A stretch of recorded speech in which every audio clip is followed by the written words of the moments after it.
famonoana valala mitaky fahavononana, finiavana, herim-batana ary herim-po teo anelanelany taona 2024 ka hatramin'ny faran'ny taona 2024 dia niatrika fahasairanana lalina ny ivotoerana famongorana ny valala eto Madagasikara.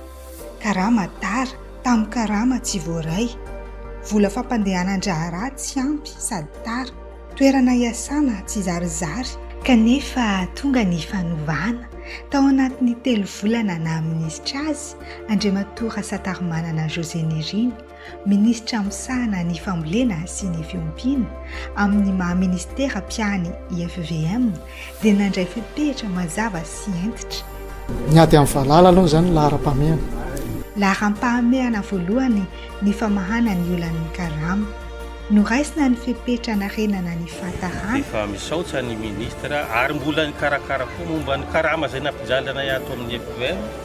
Navoaka ny vola fampandehanan-draha, nomafisina ny teti-bola fampiasa andavanandro mba ahafahany votoerana miasa tsy misy vatapahana, ary indrindra fanavaozana fitaovana, fanamafisana ny enti-miasa, tanjona mazava no apetraka anarina ny votoerana, anome asina ny fiarovana ny mpiasa ary anamafy ny ady amin'ny valala ho fiarovana ny famokarana sy ny vahoaka malagasy. Miasa, fifanampiana, fifankatiavana ho an'ny tanindrazana, ho fampantroana ny firenena.